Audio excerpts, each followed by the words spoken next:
ఇక పాక్కు కాలరాత్రి మిసైళ్లు డ్రోన్ దాడులతో రెచ్చగొట్టిన పాకిస్తాన్, తిప్పికొట్టిన భారత్. పాక్ డ్రోన్లు క్షిపణులు కూల్చివేత. భారత్ పాక్ మధ్య యుద్ధం దాదాపుగా మొదలైందనే చెప్పాలి. పాకిస్తాన్ రెచ్చగొట్టడం, భారత్ దానికి ప్రతిదాడిగా ఎదుర్కోవడం అనేది గత పెహల్గాం దాడి దగ్గర నుంచి జరుగుతున్నటువంటి తంతు.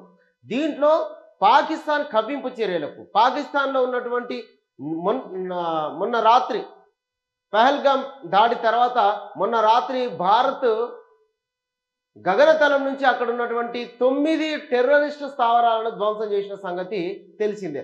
మళ్ళా నిన్న కూడా ఒక కవ్వింపు చర్యలకు పాల్పడడం, అక్కడ ఉన్నటువంటి లైన్లో ఉన్న అక్కడ బార్డర్లో ఉన్నటువంటి సైనికుల పైన కాల్పులకు తెగబడడం, వాటన్నిటిని కూడా భారత్ తిప్పికొడుతూ పాకిస్తాన్ ఉగ్రవాద స్థావరాలపైన మొత్తం కూడా దాడి చేసి జైషే మహమ్మద్ యొక్క కుటుంబ సభ్యులు దాదాపుగా 10 మంది కూడా చనిపోయినటువంటి వార్తలు మనం చూసినాం.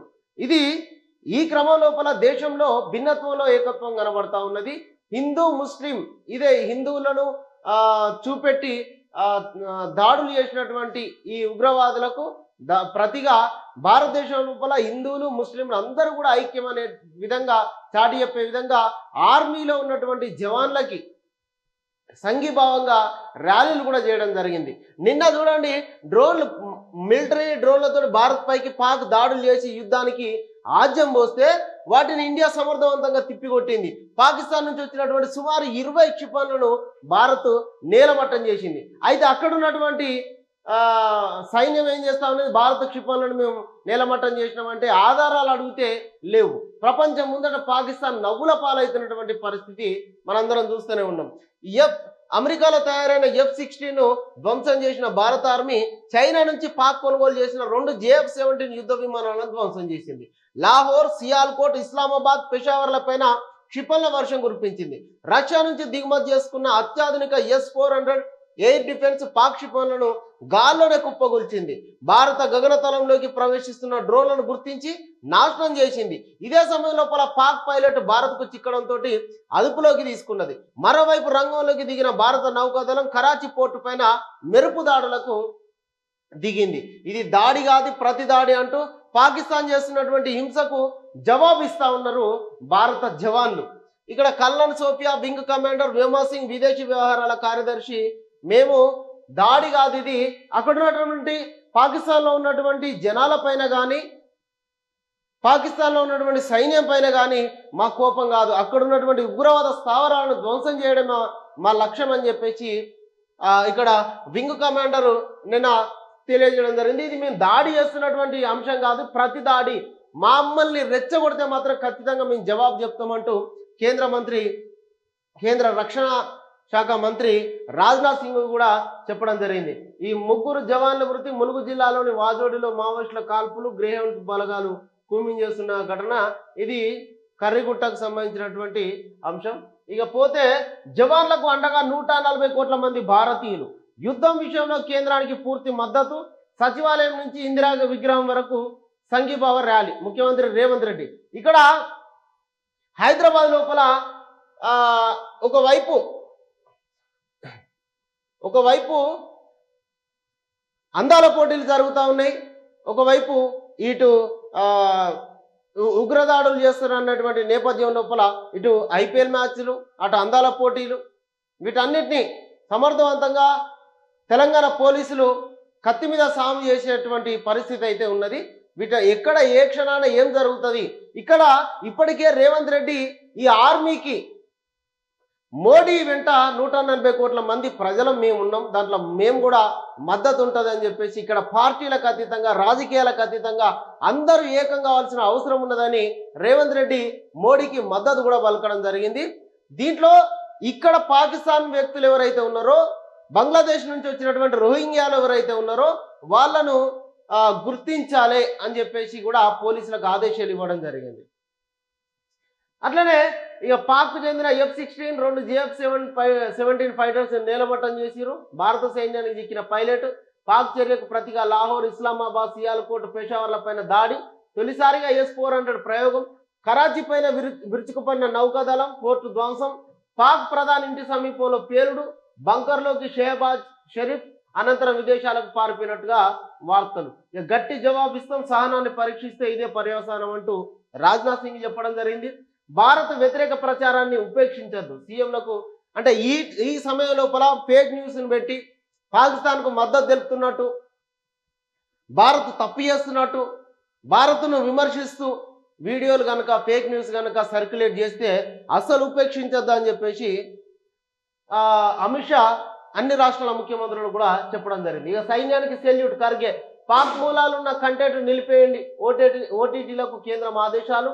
అబ్దుల్ రవూఫ్ అతం, ఆపరేషన్ సింధూర్ లోపల మృతి. మొత్తంగా ఆపరేషన్ సింధూర్ ఇది పెహల్గాం దాడికి ప్రతిగా భారత్ చేసినటువంటి, పాకిస్తాన్ ఉగ్రవాదుల పైన భారత్ చేసినటువంటి ఆపరేషన్ సింధూర్ సక్సెస్ అయిందని చెప్పాలి. దాదాపుగా 60 మంది సైనికులను 60 మంది ఉగ్రవాదులను మట్టుబెట్టినటువంటి సంఘటన మన దేశవ్యాప్తంగా దానిపైన హర్షాతిరేకాలు కూడా వ్యక్తం చేసినటువంటి విషయం మనం అందరం చూసినాం. ఇక పోతే రాష్ట్రం లోపల మిస్ వరల్డ్ పోటీలకు సర్వం సిద్ధం. ఇప్పటివరకు హైదరాబాద్ చేరుకున్న 109 దేశాల ప్రతినిధులు. తెలంగాణ సాంప్రదాయంలో అతిథులకు స్వాగతం. ప్రపంచం దృష్టిని ఆకర్షిస్తున్న హైదరాబాద్ ఈ నెల 13న హెరిటేజ్ వాక్, 150 దేశాల్లో ప్రత్యక్ష ప్రచారం. ప్రపంచ అందాల పోటీలకు హైదరాబాదు వేదిక అయింది.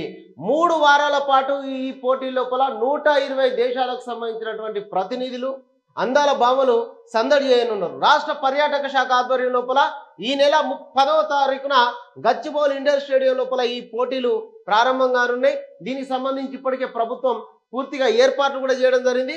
ఇక్కడ ఉన్నటువంటి ఏదైతే చార్మినార్, లాడ్ బజార్లకు ప్రపంచవ్యాప్తంగా గుర్తింపు దక్కనున్నది. ఈ అందాల భామలు అక్కడ పర్యటించేటువంటి అవకాశం కూడా ఉన్నది. సాయంత్రం హైదరాబాద్ నగరం లోపల చార్మినార్, లాడ్ బజార్ లోపల లాడ్ బజార్ సాంస్కృతిక వైభవాన్ని, వైవిధ్యాన్ని, చారిత్రక ప్రాముఖ్యతను ప్రపంచానికి తెలియజేసే విధంగా హెరిటేజ్ వాక్ను కూడా అక్కడ నిర్వహించనున్నారు ఈ అందాల భామలతోటి. ఇది ఇక గచ్చిబౌలిలో కంటెస్టెంట్స్ రిహార్సల్స్ కూడా ప్రారంభించడం జరిగింది.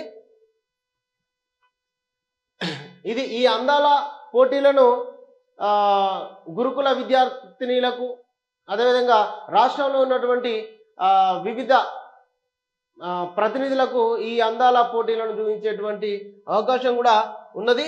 ఇక హైదరాబాద్ అలర్ట్ అయిపోయింది. ఓవైపు ఐపీఎల్ మ్యాచ్లు, ఇంకోవైపు అందాల పోటీలు. కత్తి మీద సాములాగా పోలీసుల విధులు. ఆపరేషన్ సింధూర్ నేపథ్యం లోపల అప్రమత్తం. పాకిస్తాన్ ఉగ్రవాద సంస్థలపైన దాడులు చేసిన తర్వాత హైదరాబాద్లో గతం లోపల కూడా గోకుల్ చాట్ లోపల జరిగింది. అదేవిధంగా దిల్సుఖ్ నగర్ లోపల ఆ టిఫిన్ బాక్స్ లోపల బాంబుల బ్లాస్ట్ తర్వాత ఉగ్రవాద మూలాలు హైదరాబాద్ను తొందరగా టార్గెట్ చేస్తాయి అనేటువంటి ఒక గతం లోపల జరిగిన సంఘటనల నేపథ్యం లోపల ఇప్పుడు హైదరాబాద్ పోలీసులు అలర్ట్ అయిపోయారు.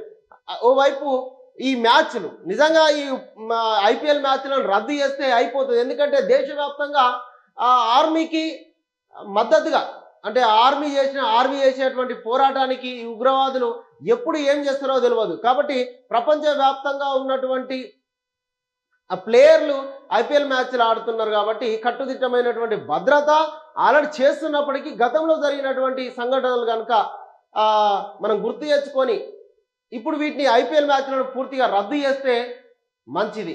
ఎందుకంటే మన ఆర్మీ జవాన్ల వైపు ఫైట్ చేస్తూ ఉన్నారు.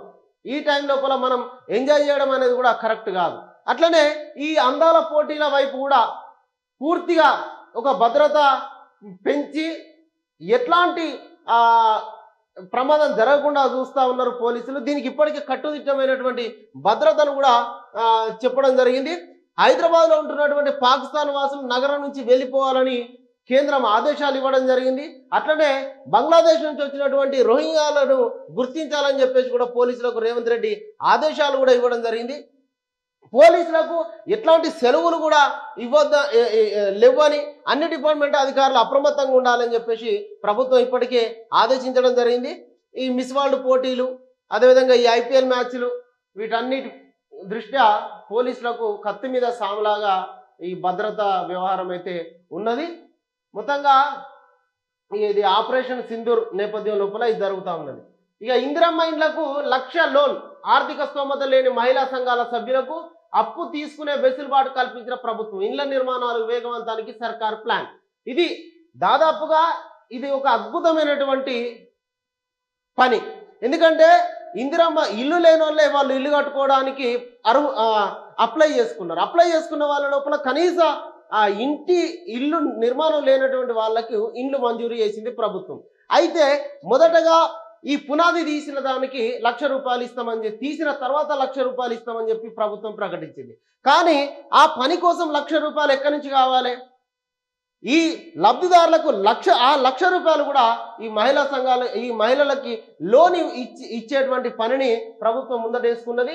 ఇందిరమ్మ ఇండ్ల పథకాన్ని రాష్ట్ర ప్రభుత్వం ప్రతిష్టాత్మకంగా అమలు చేస్తూ ఉన్నది. స్కీమ్లో అవకతవకలు చోటు చేసుకోకుండా జాగ్రత్తలు తీసుకుంటా ఉన్నది. పకడ్బందీగా ప్రణాళికతోటి ముందుకు పోతా ఉన్నది. ఇప్పటికే రాష్ట్ర వ్యాప్తంగా మొదటి విడత లోపల భాగంగా ఇంటి నిర్మాణాలు ప్రారంభమైనాయి. రెండో విడత జాబితాను సైతం రిలీజ్ చేసిర్రు. చాలా చోట్ల లబ్ధిదారుల నుంచి అనుకున్న స్థాయిలో రెస్పాన్స్ లేకపోవడంతో ప్రభుత్వం ఇంకో ఆలోచనకు దిగింది. ఆర్థిక స్తోమత లేనటువంటి వాళ్లకు రుణం కూడా ఇచ్చేటువంటి పనిని ప్రభుత్వం ముందటేసుకున్నది. నిజంగా చాలా గొప్ప విషయం ఇది. 80 లక్షల మంది దరఖాస్తులు చేసుకున్నారు. దీంట్లోపల గ్రామీణ ప్రాంతాల లోపల 68 లక్షలు, జిహెచ్ఎంసీ పరిధి లోపల 10 లక్షల మంది అప్లికేషన్లు వచ్చినాయి. అధికారులు వీటిని 3 విభాగాలుగా చేసిరు. ముందుగా లోన్ బిల్లు వచ్చినాకనే పేమెంట్. ఇందిరమ్మ ఇండ్ల నిర్మాణం కింద బేస్మెంట్ నిర్మాణం మొదలు వివిధ దశల లోపల పనులు నిలిచిపోకుండా ఉండేందుకు ఈ లోను లబ్ధిదారులకు ఉపయోగపడనున్నది. అంతేకాకుండా ప్రభుత్వ లక్ష్యం సైతం పూర్తయ్యే అవకాశాలున్నాయి. ముఖ్యంగా పునాదులు తవ్వడం, ఇసుక, సిమెంట్ వంటి నిర్మాణ సామాగ్రి కొనుగోలుకు ఈ డబ్బును లబ్ధిదారులు వినియోగించుకోవచ్చు. నిర్మాణం పూర్తయి ప్రభుత్వం నుంచి డబ్బులు వచ్చిన తర్వాత ఆ డబ్బుతో తీసుకున్న లోన్ను తిరిగి చెల్లించుకునేటువంటి వెసులుబాటును ప్రభుత్వం కల్పిస్తూ ఉన్నది. నిజంగా ఇది ఒక గొప్ప సువర్ణ అవకాశం అని చెప్పొచ్చు ప్రభుత్వ నిర్ణయాన్ని. ఇది ఇక ఇప్పటి వరకు ఉన్నటువంటి అంశాలు.